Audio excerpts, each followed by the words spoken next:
it's time for Toker Talk Radio, the voice of the marijuana nation. What are you people? On dope? Where you can toke. I inhaled frequently. Or you can talk. I experimented with marijuana and didn't inhale. Or you can toke and talk. 10 federal criminal penalties for possession of up to 1 ounce of marijuana. While we talk about toke on Toker Talk Radio. So, by the way, when it comes to pot, if you're 40 years old, you live in a log cabin in Oregon, you got 12 giant pot plants in your backyard, have a ball. Live from beautiful Portland, Oregon at Rolla J Studios. Hey, this is great. Just not cannabis. Plus your calls live at 971-533-7111. They're walking on their pants with their cap on backwards, listening to Enema Man and Snoopy Poop Dog. What's to keep somebody from getting all potted up on weed and then getting behind the wheel? Gateway theory doesn't work. It's a reality. Holland, is it real? Don't tease me. We're locking up people that take a couple of puffs of marijuana, and the next thing you know, they got 10 years. And now, here's your host, the guru of ganja graphics, the sultan of sativa statistics, and the worst nightmare of a reefer mad prohibitionist. A polite, perspicacious, productive pothead with a propensity for PowerPoint. Radical Russ Belville.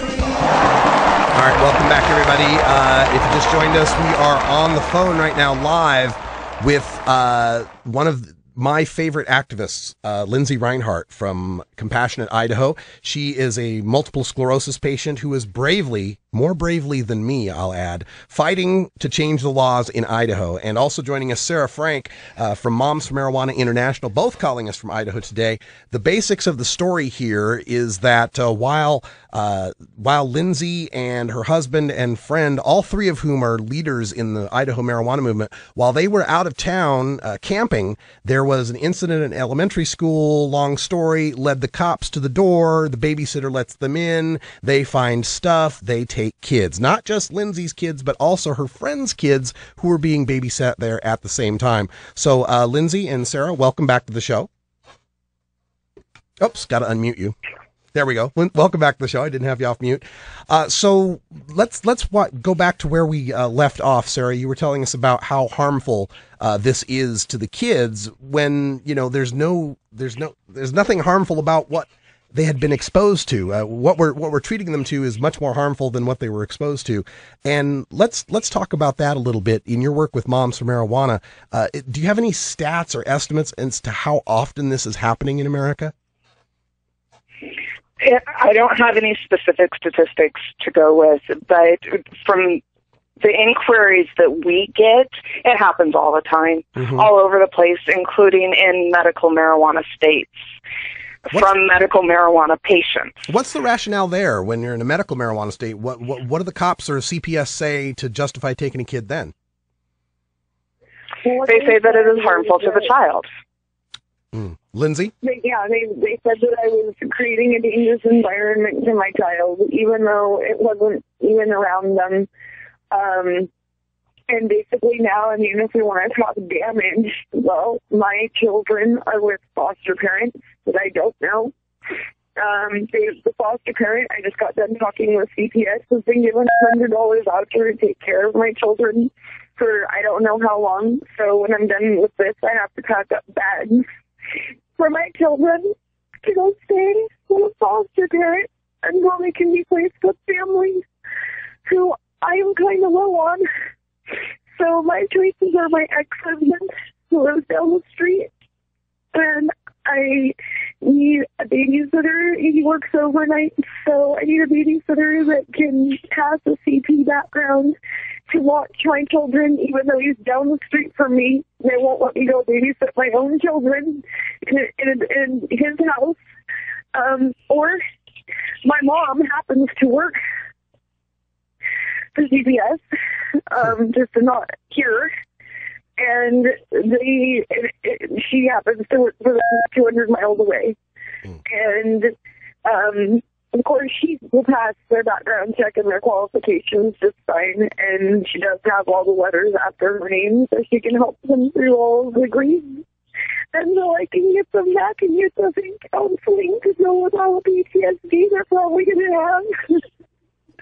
But that's what happened. That's the dangerous situation. The dangerous situation is that my children are with strangers. The dangerous situation is that they're going to be placed outside of their home with their toys and their dogs and their parents. And I don't have my children. I can't even hear their voices. They won't even... I get an hour of education tomorrow. And I'm going to record the whole thing so I have their voices. I mean, this is sick. This is sickening. That's dangerous.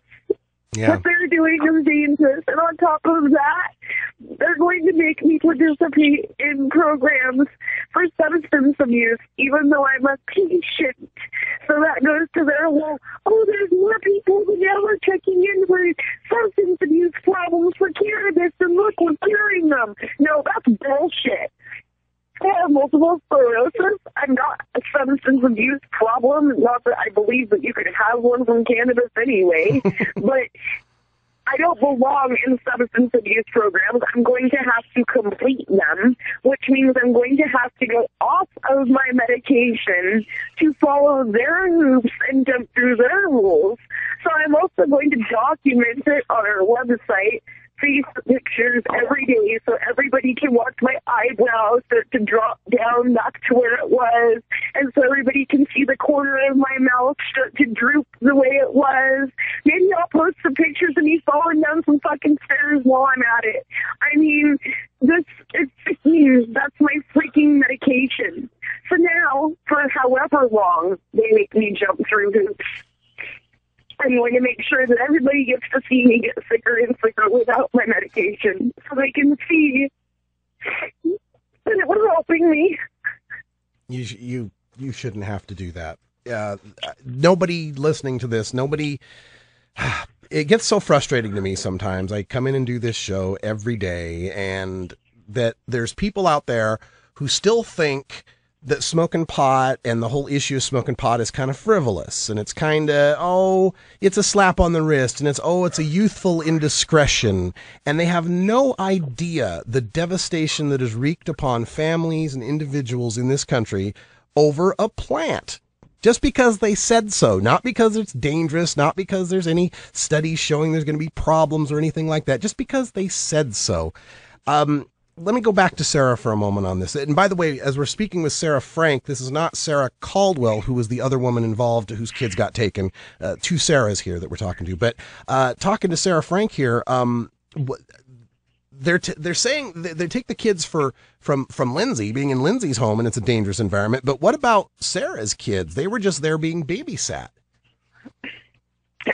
The assumption of the department is usually that if you allow your children to be in a residence where drug activity takes place, then you have committed the same act of putting your child in harm's way. It's your responsibility to make sure that where your children are is not going to have those types of things happening at them. Mm-hmm. And that's where they're standing with her. They want UAs from her. They want her to jump through all the same hoops just because she had her children being babysat at this home. Now, I don't recall, is Sarah... It makes me feel real freaking great. Yeah. I don't recall, is Sarah also using cannabis as medicine? Since we're on the radio, it's probably not best to... Okay. Right. Yeah, that's fine. You want to keep quiet about things until trial can go through, because at this point it's all allegations. Mm-hmm. Okay. Everything is allegations. Sarah is a huge activist here in Idaho. She's been with me from the very beginning of this, and she's huge in Moms International. She's the director. She has a vote. You know, she's put her heart and soul into this, and so has Lindsey. And to just have them ripped through this is bad enough, but then to put the psychological damages that this is going to cause to those children when they're having people tell them that their parents are bad parents, that their parents are bad because they use marijuana, but they know, they have seen what it does for Lindsey. They've seen how it helps her to be a mom. And so they're going to get confused. They're going to be very, very damaged psychologically, just as with any case that children are taken, like with Daisy Brown down in California. Her children were taken, given back, and then taken again, and then given back, and then taken again. I mean, who are these social workers and judges and prosecutors going to be around when these children need therapy from all of this damage that they have caused based on a lie that marijuana is dangerous? Yeah. And, what we want to know. Our good friend Sharon, Georgia Mom for Marijuana, she's in the chat room, and she points out that this is why moms have not spoken up for so long. We're scared for our children. And this, to me, is a terrorist act. This is to terrorize what is obviously a very successful and prominent activist in Idaho to keep her mouth shut. This is because they know that first of all, the combination of women fighting for the end of prohibition combined with patients fighting for their medicine, you got the perfect spokesperson in Lindsey Rinehart. And you got someone who you can see, like Lindsey, you said, you can see how the medicine has helped you over time. We've got documentation of this, and your kids are going to know that this is medicine, and they're going to know that the cops are lying to them. And what does that do for their trust of authority from that point on? And my kid is so well educated, especially my 10-year-old. I know that my 10-year-old has spent 3 years in a row educating the dare counselor every time she comes into the classroom. Yeah. He did it a couple of weeks ago when she randomly came in, and I kind of was worried about it, but typically they've been pretty understanding. But my child knows. Like, my children, they're not the average child that doesn't have the education behind it. I don't lie to my children. When I met Sarah Frank, that was one of the first things I stopped doing. Was I used to pretend that, you got to keep everything a secret and you don't talk to kids about it, and then I woke up and I started telling my kid the truth. And you know what? He's sitting in foster care, but I tell you what, I know my kid is calling bullshit in his head right now. There we go. And we want to help you as best we can. I've got the link up on the screen for people just joining us here in hour 2. It's rad-r.us/Idaho Fund, and capitalize both of those words.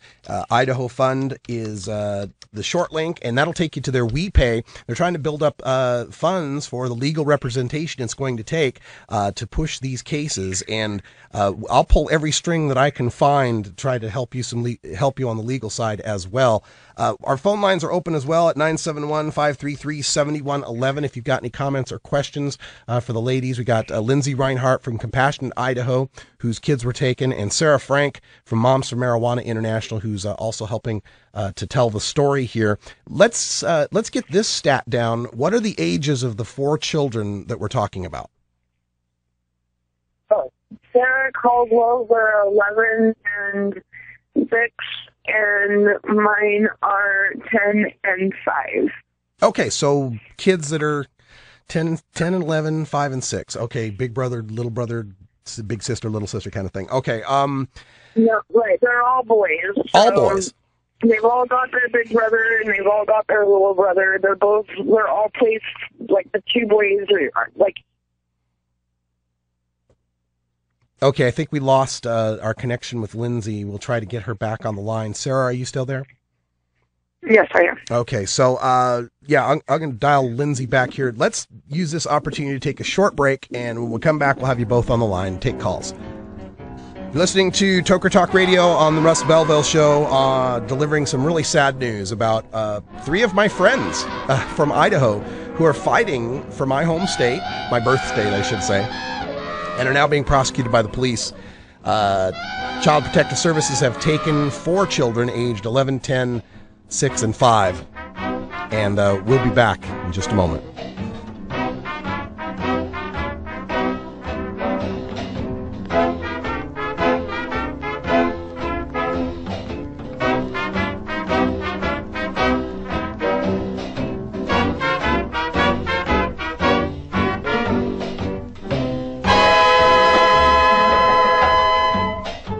The Russ Belville Show is blogging and podcasting daily at radicalruss.com.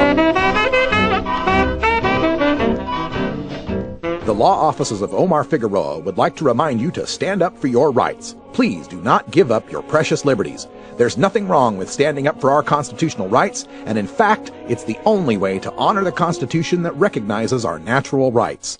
Treat law enforcement with respect and respect the Constitution by standing up for your rights. If you are detained or arrested, stand up for your rights by repeating, I respectfully invoke all my legal and constitutional rights. I do not consent to any search and seizure. I want to remain silent, and I want to speak to my attorney, Omar Figueroa. Omar Figueroa has more than a decade of experience in federal and California courts and graduated from Yale University, Stanford Law School, and Trial Lawyers College. Please contact the law offices of Omar Figueroa at 415-489-0420 or 707-829-0215 or on the web at www.omarfigueroa.com.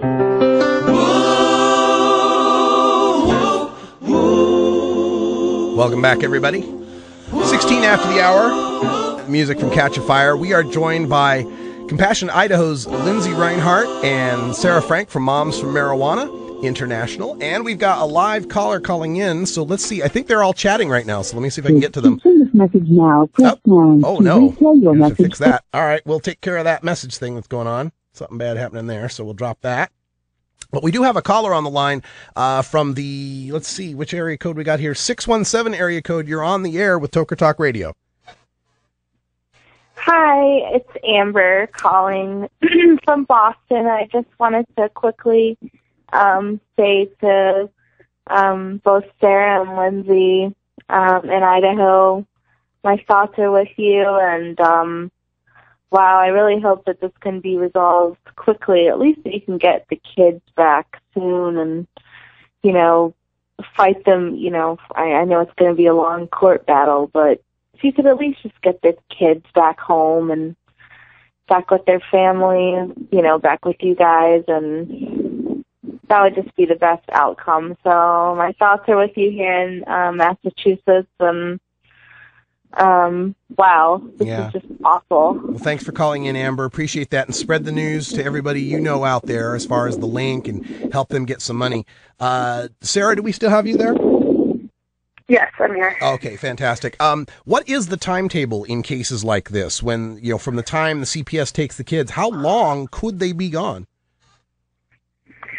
They could be gone for up to a year or longer. They could even terminate guardianship and give them to somebody else. That's all the courts have for authority. They have that authority to tear apart our families and give them to somebody else, despite what, you know, science has shown. The first thing that happens once a child is taken is there's an emergency shelter care hearing within 72 hours, and that's to determine temporary placement for the duration of the hearings. And then there comes a fact-finding case in which the prosecutors and the CPS and the attorneys and stuff provide the facts that show harm, and, you know, essentially what they'd do is they'd say, oh, well, we found marijuana around the children, so they're in harm's way. And this is also when Lindsey can present evidence that shows marijuana is not harmful.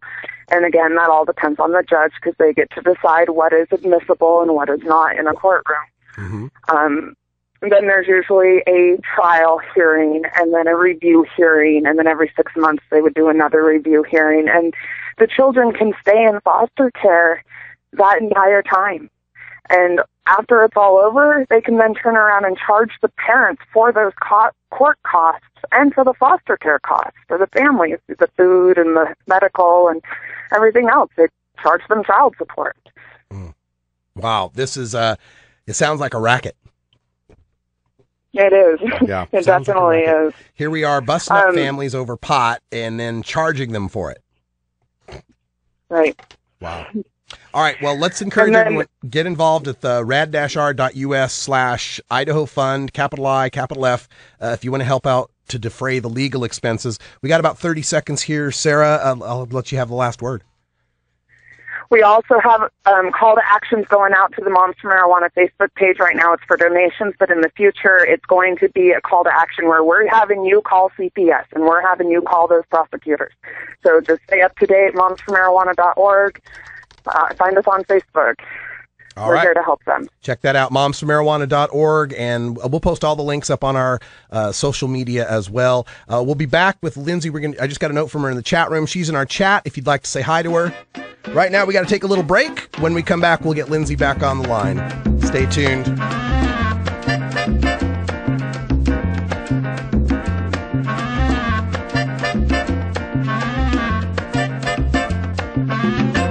Have you ever met that funny reefer man? A reefer man. Have you ever met that funny reefer man? A reefer man. If he said he swam to China, he would sell you South Carolina. Then you know you're talking to that reefer man.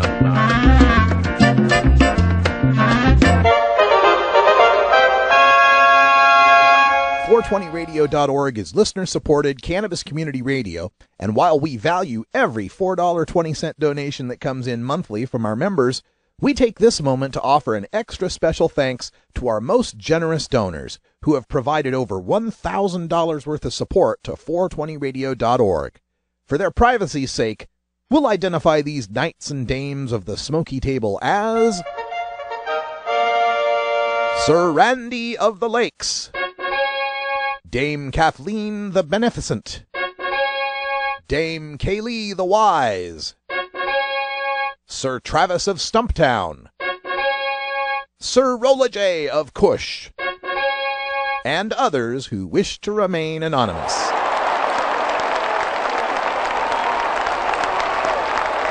Thank you, lords and ladies, for your most generous patronage.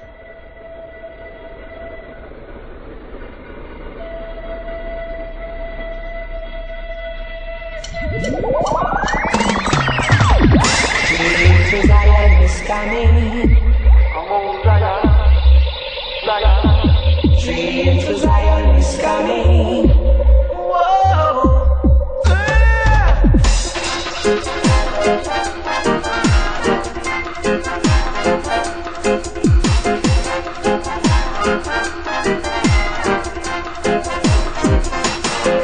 Welcome back, everybody.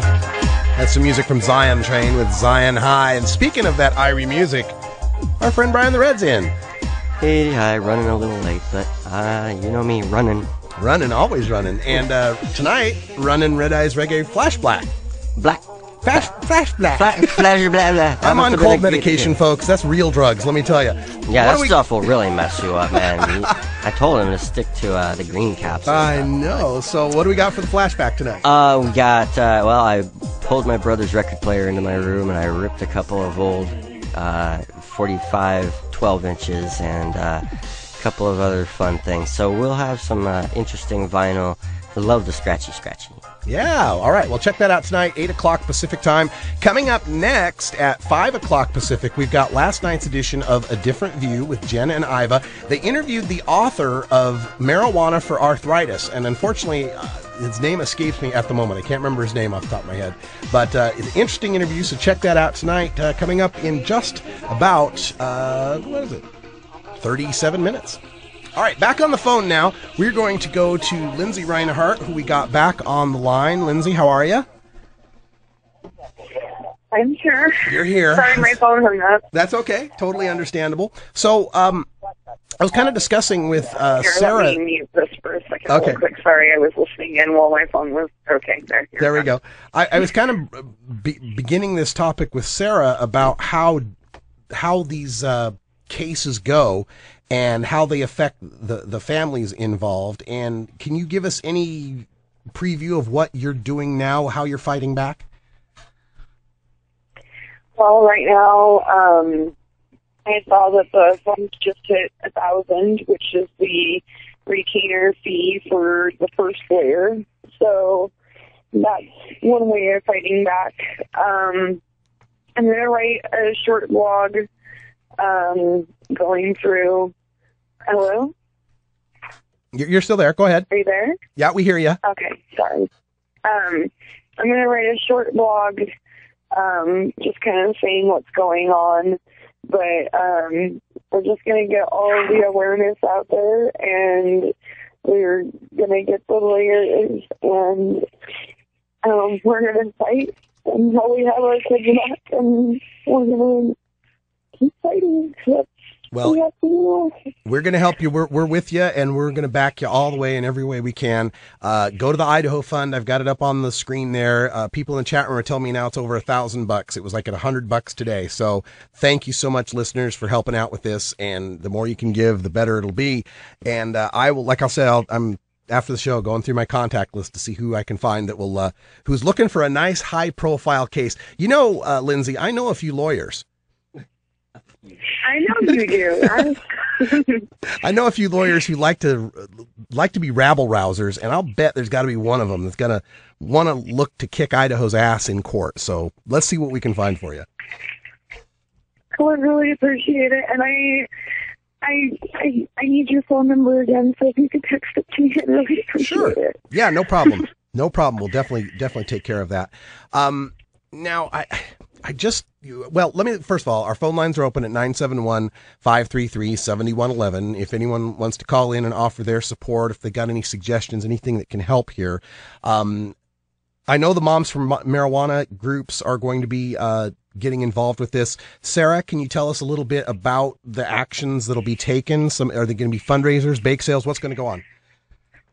Well, the WePay account is a Moms for Marijuana account. We're working to try to at least get a retainer for each of them. Retainers range between $1,000 and $2,000. So we've got a retainer for one, thanks to the wonderful cannabis community. We're just amazed by the support. The next step will happen after we hear from Lindsay and Sarah on what's going on with court and who we can call to complain to, because we have a lot of very pissed off moms, and we would like to be heard. So we're going to get some numbers up on our call to action on our Facebook, and we're going to have some people make some phone calls, write some letters, emails. Let's tweet it even. Let's make this the talk of everything going on. Idaho recently put out their statement that they don't support marijuana for any application. We have our global marijuana march coming up in 2 weekends, and we have a giant quilt to lay on the Capitol steps. So I think we're going to try to make a really big statement here from Idaho Moms for Marijuana and how we feel about this situation. Absolutely. And like I was saying earlier, I think what happens sometimes is, I grew up in Idaho, and I think that a lot of people in Idaho don't realize it's a big deal, right? They might think that, they smoke pot in the garage, or they go out, out in the fields when they're hunting or whatever they're doing, and they smoke a doobie, and they don't think it's any big deal. And then you tell them stories like this, and you say, hey, do you realize, we're taking away people's kids, and we're, breaking up homes, and we're putting people in prisons for years and years and years over this? They start to change their minds. Even the most conservative people that hate pot don't want to see people thrown in prison and families ruined over it, and we're going to make a big stink about this. Exactly. I just actually had a conversation with a social worker about this, and she works for CPS. And she said that the department feels that it is harmful, but that's not necessarily her opinion. So I think the biggest thing is we need to educate these social workers. We need to educate these teachers. We need to educate these prosecutors. And we need to make them more aware of the need for them to stand up against their own department's policies. That's the only way we're going to get things to change. Yeah, that absolutely there. I kind of, I don't know what else to say about this other than I just want to just run down there and hug you both. I would thank you. You can do that anytime. Okay. Lindsay, is there anything else you want to say to our audience? We're going to wrap things up here in just a moment. It's not just us that need help. I need people to remember that. The reason that this all is happening is because we're trying to change medical marijuana laws in Idaho. Our families need help getting our kids back. Our families need help with the legal fees. But Idaho needs help too. So please go to compassionateidaho.org and hit that donate button so I can keep doing what I'm doing so that stuff like this will stop happening. It's compassionateidaho.org.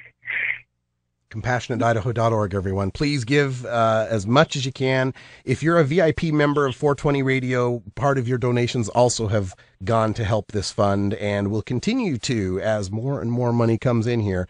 We're going to help you out as best we can. Lindsey Rinehart from Compassionate Idaho, give my best to Josh, your husband, and to Sarah Caldwell when you see her next, will you please? I absolutely will. He's right here, and he gives his best, too. All right. And Sarah Frank, thank you. And, this is part of the battle. This is when it gets really, really tough. And I know that you and all these moms that you've cultivated are very, very strong women. And I know in the end we're going to win this.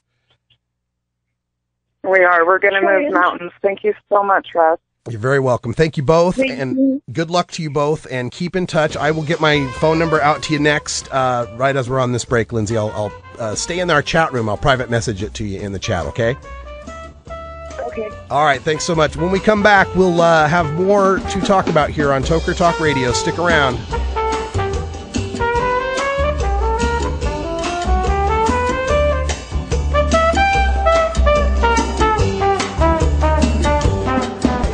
Business. It's simply business. It's simply business. You know why they won't let us grow. It's simply business. We'll be right back after these messages from our 420 friendly sponsors. Support these advertisers because their ad money goes straight to the Russ Belville Show.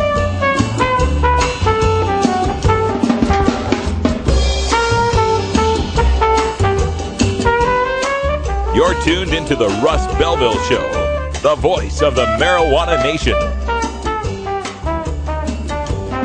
It's simply business. It's simply business. It's simply business. You know why they won't let us grow. It's simply business. It's simply business. You know why they won't let us grow. It's simply business.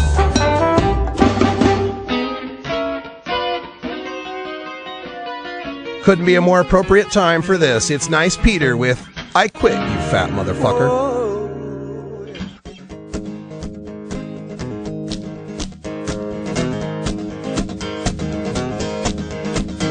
Well, I got me a job at a rundown diner, making good tips and it couldn't be finer, till some lady said that I was being rude.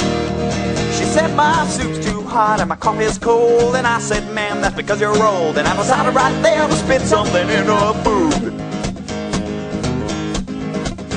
So I found a plate and I hocked something in it. Wouldn't you know that at just that minute the manager was coming around that curve. He said, boy, you just must be crazy, not to mention dumb and lazy. I gave that fat bitch just what he deserved. I said, I quit, you fat motherfucker. You can take this job and shove it up your ass. I said, I quit, you fat motherfucker. I'm going home and I'm smoking grass. Well, we all gotta work just to stay alive, and everybody's working that 9 to 5. And working, man, it sure can make you sick. When you've been working 5 years in the same damn place, and the boss keeps screaming in your goddamn face, and you wanna tell that asshole to suck your dick. Stand up for yourself and be a man. You can do it, anybody can. Give that fat man a big fat piece of your mind. Tell him that you want a raise, and if he laughs right in your face, bend right over and show him your behind. And say, I quit, you fat motherfucker. You can take this job and shove it up your ass. I said, I quit, you fat motherfucker. I'm going home and I'm smoking grass. Everybody's doing what they can, and we're all sick working for the man. So stand up straight and let your voice be heard. Sing this song and flip your boss the bird. And tell him I quit. Fat ass motherfucker. You can take this job and shove it up your ass. I said I quit, you big fat fat, stinky like an old ass ham sandwich. Motherfucker, oh, I'm going home and I'm smoking. Lord, I'm choking. Lord, I'm smoking grass. I'm smoking weed, 'cause I don't need your fucking job. Oh yeah. Fun.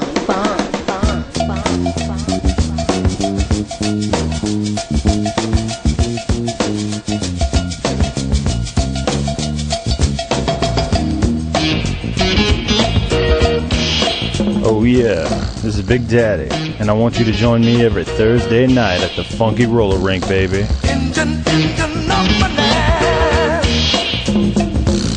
Can you get me back on time? Move on down the track. Keep that steam coming out the stack. Huh. Keep on moving. Keep on moving.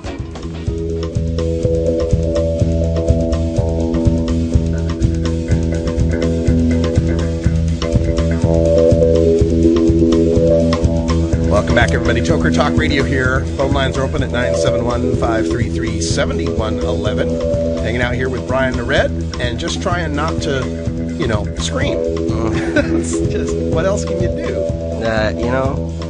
And it's the same crap, over and over and over, and they're just gonna keep doing this shit, and it just pisses me off. Well, how can it not? That's the thing. It's just. I mean, but I grew up with it too, though, so I guess I've got a slightly different view. You know, it's because I knew what my dad was doing, and this was back when there was like no laws. We had just decrim, so that really didn't mean jack shit when you're dealing with the kind of things that my family was dealing with. Hey, Lindsey Rinehart, who was just on the show, she's in our chat room, so feel free to hit her up in chat, offer friendly suggestions and help and virtual hugs and everything you can.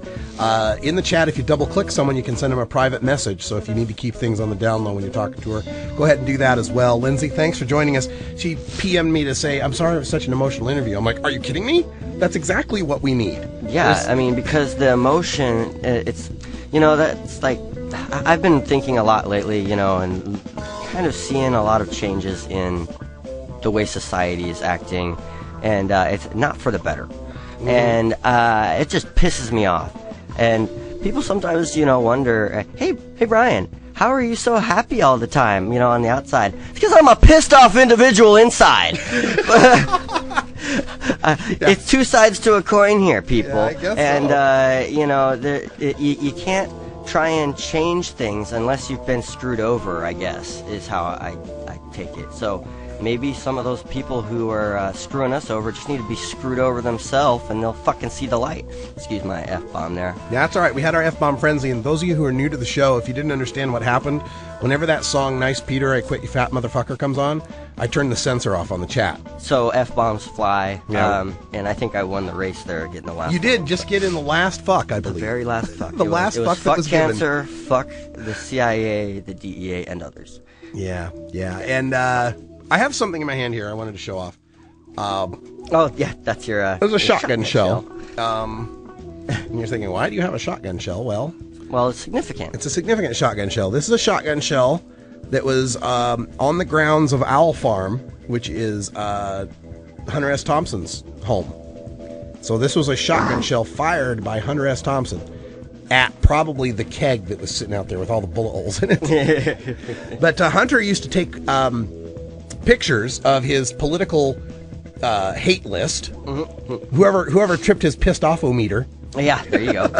And he used to go out with his shotgun and just blow holes in these pictures. And there's this excellent picture at Keith Strop's house where it's framed, signed by Hunter to Keith, and it's Hunter with a picture of Ronald Reagan from the old cowboy Ronald Reagan days, right? When he's in the movies and everything, Movie right? Reagan. Yeah, movie Reagan in cowboy gear. That's great. Propped up against the keg, and Hunter kind of in the act of firing the shotgun, you can see the spray, the bright yellow spray coming out of it, and then him kind of falling backwards because it's knocking him on his ass. Right? So here he's shooting up Reagan, falling on his ass, and it's signed to Keith, and I forget exactly what the inscription is.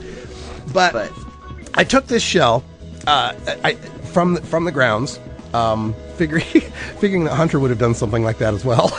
So I grabbed it as my little souvenir and as my reminder that sometimes you just have to shoot the bastards. And I mean that in a metaphorical sense. I don't mean literally go out and shoot people. I mean, some people are bastards and they just must be fought. And these people that are taking away kids over an incident at school, they're abusing us emotionally and physically. So I guess they need a little verbal abuse. If they're that's why we're here. So, yeah. But it just reminds me that this is a fight. This little shotgun shell reminds me that this is a war we're in. I keep this around to remind me this is a war. And part of what they do in wars is they tear apart families and they try to intimidate you and use every means at their disposal to stop you from fighting. This is what they're trying to do to Lindsey. They're trying to stop her from fighting because she's effective. Yeah. Because she can get on the Channel 7 News there in Boise and people go, well, gee, here's this nice young blonde lady who's got multiple sclerosis that seems to be helping her. Why not let her have her medicine? It's been effective. She's helped put together with her crew and all those folks out there. So the only way to stop her is to terrorize her and stop her, by paralyzing her with fear. Yeah. It's... And they've had, Idaho has had the Hope Fest the past 2 years at the Julie Davis Park and then the Ann Morrison Park, which are the two crowning jewel parks of downtown Boise. And I can tell you there's probably some people in the Idaho Good Old Boys Club that don't like that so much, seeing people getting educated on cannabis and understanding it's safer than alcohol and realizing that there's power in numbers and, hey, more people smoke pot in Idaho than I thought. Yeah, them good old boys who can just, rub elbows and know what's up, Yeah, not having it. So I am boycotting Idaho potatoes. Actually, I'm just going to boycott all potatoes just to be safe. And folks, I don't know if you know, how difficult that is for me to say. Starting after this bag of chips here. There are no potatoes in here. Oh, no? Nope, this is Doritos. Oh, so corn, yes. Chips. This is all corn chips. So... fuck you, Idaho. Nebraska's getting my money. Corners. You can start with McDonald's French fries. Simplot in Idaho has the contract for McDonald's French fries. F.U. McDonald's. Simplot is to Idaho as Phil Knight is to Oregon. Let me put it that way. Holy crap. Yeah, Simplot is our billionaire. He literally has potato billionaire. Okay, all right, let's rewind a little. Rewind in the Russ Belville archive here.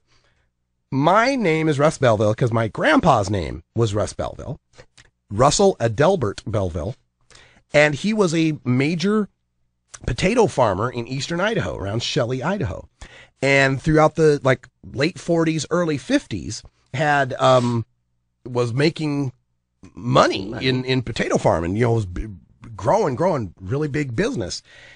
And part of the reason why is he had come up with a unique and novel way at the time to harvest the potatoes. Some new machinery kind of thing.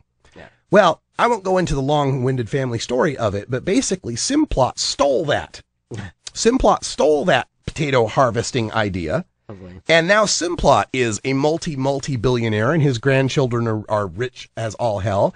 And me, I'm a poor marijuana activist. So I think something like that happened down my family lineage too. Yeah, and after the combine thing, and Simplot took that, and then Grandpa had bad health. He was alcoholic. The business started to fall as Simplot started to grow. So yeah, I got a thing with Simplot. So Simplot's this billionaire, right? His house is in. Now you got to understand the landscape of Boise is. People think of Idaho as Rocky Mountains and everything, but running along the southern part of Idaho is the big Snake River Plain. Kind of looks like a smiley face on Idaho. If you can think of Idaho as the big L, it's in the lower part, right? The big smiley face of the Snake River Plain. And it's actually about 2,800 feet and it's high desert, really. So when I grew up, everything around me was like sagebrush and dusty and dirty and brown and yellow grass and, very... It was a homestead. Very good. Yeah, very homestead-like. And Boise is nestled up against the foothills of the Rocky Mountains, right? So if you keep going north, now you get into what people think of Idaho, trout fishing and lakes and mountains and skiing. Yeah, and what the Pacific Northwest looks like. Right, exactly. The rest of, you go north of Boise, Idaho starts to look like the Pacific Northwest. Yes, it's kind of like that here in Oregon, too. Down in southern Oregon, it does get kind of high desert, dry. Yeah. It's just that belt. Yeah, Idaho, eastern Oregon, very similar geography-wise. So imagine the geography of Idaho where you look out and, like, if you're in Boise and you're looking toward the foothills, up in the foothills there's snow and there's green where the trees are, but leading up to it is all these brown hills. Brown and yellow and dry and hills, right? I've traveled many a dust land. Brown, dry hills, except one. Except one. There's one hill. Valley. As you look off to the left, kind of the west of Boise, there's this one hill, big hill, completely green, completely covered in lawn. And at the top of the hill is Simplot's little mansion. And on the top of that mansion, he's got this big flagpole with this huge-ass flag that's loud enough you can hear it flapping from most of the surrounding area of Boise. Huge-ass flag. Big green hill that he pays to have watered. I am Simplot. He has crews that are constantly mowing the hill because by the time they get around to one side, it's grown on the other side. See, and that is the kind of extravagant bullshit overspending that I think is just ruining this society, because it's like, oh my God, you've got this perfect little place up on a hill. Don't you fucking feel special when all the peasants are below you, groveling at your feet, eating your scraps, fries. Fucking, eating your French fries. Yeah, scraps. That's what I say. Anyway. So and that's a mentality in Idaho. Boo, Simplot, boo. So screw you, Simplot. I'm not eating your potatoes no more until these kids get back. Until there's no more charges against the Idaho 3, because this is I can't Maybe stand even for after that a while, because they're just jackasses. Just jackasses. All right. Let's see, Lindsey Rinehart. Does anyone else find it interesting that Russ, Sarah, and I all fight like hell for cannabis and are all pissed as hell from being Idaho? Yes, absolutely. But, I left Idaho because I realized you could. Well, I, for one, am glad that you're all three from Idaho. It helps set a precedent, I mean, not so much, but, in this day and age, but still, you're saying, hey, we're from Red State, obviously, not one of them free will and everybody's a hippie stoner, what the West Coast is supposedly famous for, what we're really not, but, it's like if you ever lived here, that we're all just weird in our own way, so take it or leave it. Yeah. But, the fact that you guys came from that environment, you came from the deepest of the bullshit and lies, and you're seeing, hey, it was bullshit and lies, eyes are opened and you get to change the views of other people. Yeah. And that helps because, they're like, well, look, he was a, freaking model student. He was in the army. He was, freaking worked for a tech company for years and years and years. And, then for some reason he got screwed over because of a personal choice that didn't hurt nobody. Yeah. Yeah, it does change your perspective a little bit when you think about it like that. It could happen to you. Cousin Kenny had to chime in. Try being black and not in college in Idaho. Because, the black neighborhood when I was growing up was Kenny's house. I think he misspelled college, but Yeah, that was it. The black neighborhood when we were growing up was Kenny's place. You go see Kenny. That was the hood. That was it. That was the hood. No, literally growing up in Idaho, I swear to God, the first black person I saw in person, I was 11 years old. Wow. It's like, that's how you could actually grow up and live your 11 years of your life and not see a black person. Isn't that amazing? Yeah. I know. It's unbelievable. I guess I was lucky that my dad liked reggae music. Well, there were pictures everywhere. Yeah, I suppose so. It wasn't a question to me. It's just people to me. No kidding. Color? What color? Mo DeMarco, so he was token. Yeah, it's just, no, Kenny's Kenny. Kenny's Kenny. He killed Kenny, you bastards. Yeah, no, Kenny's Kenny. Yeah, that's, the other side of the track. Yeah. No. But I don't think he's poor as shit. I think I'm Stan. I don't know if I'm Stan or if I don't think I'm Kyle. I don't think I could beat Cartman. I'm not sure. I'd probably be closer to Butters of anybody, just because I have my alter ego. No kidding. Professor Chaos. All right, hey, we're going to take a little... Oh, wait a minute. That's not what I wanted. That's what I wanted. All right, so we're going to take a little break here, and because I'm so pissed off, I need to smoke a little more. My head hurts. Yeah. Stick around. We got Lindsey Rinehart still in the chat room if you want to chat her up and give her some support. Visit the rad-r.us/Idaho Fund and donate today to help them get some attorneys on retainer so we can take this fight. I'm telling you, this is the kind of fight that's going to wake people up in Idaho, and it's going to make a big change in activism. So please, give if you can, even if it's just $4.20. That helps when there's a lot of you giving $4.20. It's kept me working for a while. We're going to take a break. Be right back. That is a price we pay. We're walking through this life with the world we never see.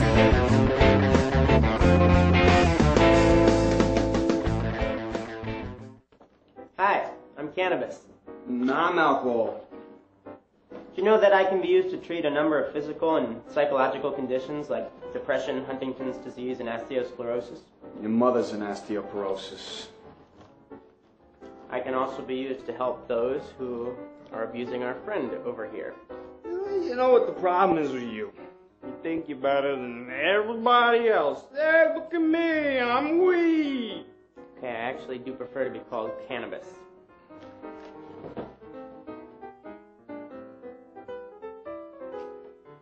I'm illegal. I'm illegal, because weed makes you stupid.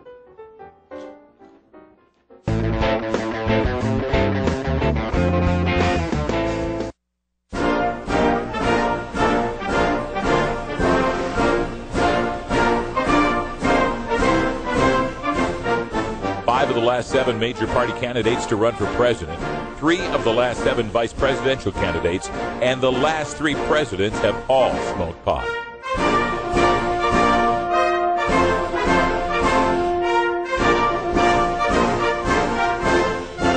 Marijuana, the gateway drug to the White House. This is the Russ Belville Show. Yes, it is. Welcome back. 8 minutes till the top of the hour, and coming up at the top of the hour, A Different View with Jen and Iva. They're interviewing the author of the book Marijuana for Arthritis. So they talk a little bit about the medical aspects there.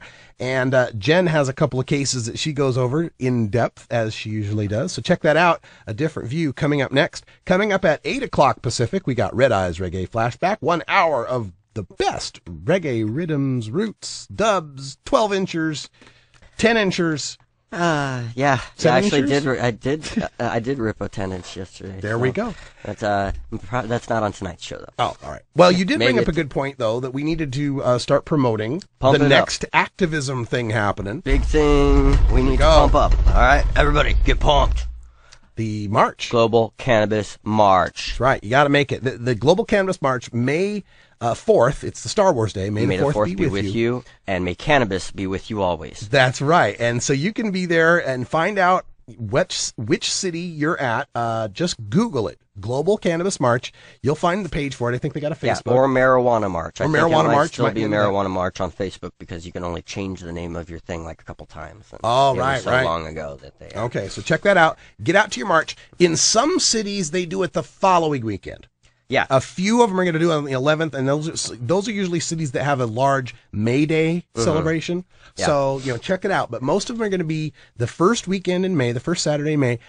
This will be coming up my 8th Global Cannabis March. The first one was the first activism thing I ever did. The whole reason I'm here right now is because I went to the march in 2005, met the right people, got the right breaks. Here I am today. I actually have a video that I think we'll play maybe next week. Yeah. And it's a little bit of after footage from the Global Cannabis March in the year 2000, which actually was dubbed the Millennium Marijuana March. Gotcha. And, it's basically the people who are still there, and there's this guy, I think it's Lee Berger, but he's there with the megaphone saying, how many of you been here since, 2 o'clock, yeah, how many been here since 1 o'clock, He gets all the way up to like 9 o'clock in the morning, and there's several of us that are like, hell yeah, we've been here since that early. And it's just kind of cool.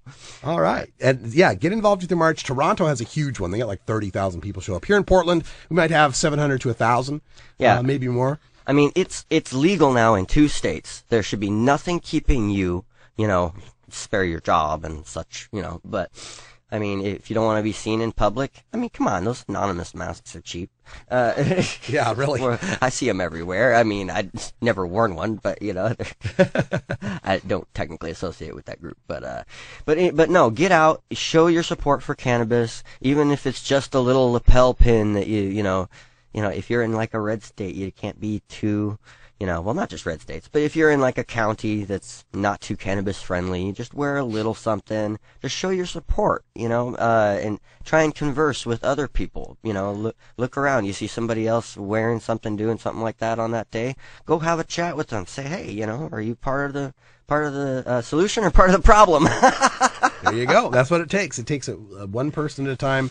We can make this happen. So, yeah, Global Cannabis March coming up in just 2 weekends away, 2 Saturdays away. We will be there at the Portland March, I believe. I don't have to confirm with all the people, but I think we got a booth there, and that will be streaming live for sure. Yep. Well, if not, then we'll have several cameras to get shots from inside the march, and I'm sure one of us will find our way to a megaphone. I own 2. Yeah. Oh, and both of us will find our way to a megaphone. They can't stop us now. They can't stop us now. Hey, and also, one of our chatters was bringing up that Anonymous, you were just mentioning the Anonymous. Anonymous has a group that's called Op Cannabis, apparently. Oh, yeah. They're, like I said, I'm not that tech savvy and all, but apparently they take down some sites that are not too cannabis friendly. So that's right. So Op Cannabis, apparently they attacked Learn About Sam. Oh. Yeah, it's hashtag OP Cannabis, right? So Op Cannabis, they took down Learn About Sam for a while, hacked them for a bit. They've got a hashtag now. Yeah, but apparently one of our chatters is going to, was it Rio? Was going to let Op Cannabis know about the whole Lindsey Rinehart kids situation in Idaho and see if Op Cannabis wants to get involved. All right. Yeah, get a little activism. I'm not gonna say anything gonna happen, but they might want to install extra firewalls on their DHS server. That's right. Team Vendetta hashtag Op Cannabis. Gotcha. Yeah, let them know. And they took down Sabet's site, so let's see if they can what they want to do. And again, donating the money is the best way you can help as far as them getting some legal support. I'm going to reach out to my contacts in Normal, see what I can find out. Want to help every way we can. In fact, I may just have to book a trip to Idaho sometime soon and head out there and do something. I don't know, maybe a live show on the Capitol steps. How's that? That'd be fun. Sounds like a road trip. There we go. Road trip back to the back behind the lines. Behind the lines. I'll go scouting for my new town in Idaho, Utapimp. Yeah, Utapimp, Idaho. That's where I want to live. But it's thank you so much. I want to thank all of our listeners though for helping out so much and donating, and because when I first heard this story, I went over to their site to see how much donations they'd gotten to make my own donation as well. It was like $186, and so I threw $100 in for 420 Radio. From that point when it was $286, now it's over $1,100 something. $1,190. So we've raised about $1,000 in a day for people. Great. And keep tweeting it out, keep spreading the word.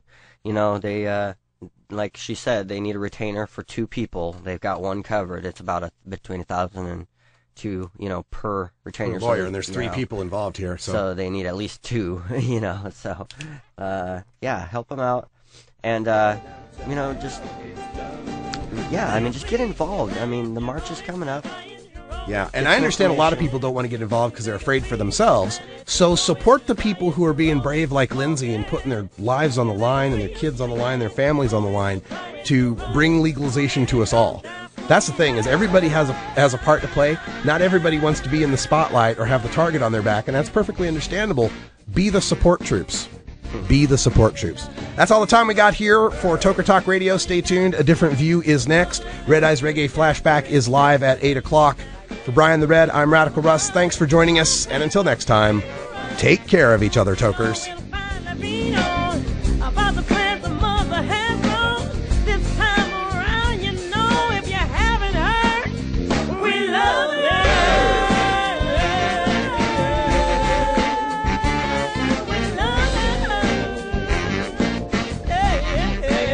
This is the Russ Belville Show. The Russ Belville Show is blogging and podcasting daily at radicalruss.com. You take a seed, you plant it, you grow it, you dry it, you roll it, you smoke it. You take a seed, you plant it, you grow it, you dry it, you roll it, you smoke it. You take a seed, you plant it, you grow it, you dry it, you roll it, you smoke it, and it goes down.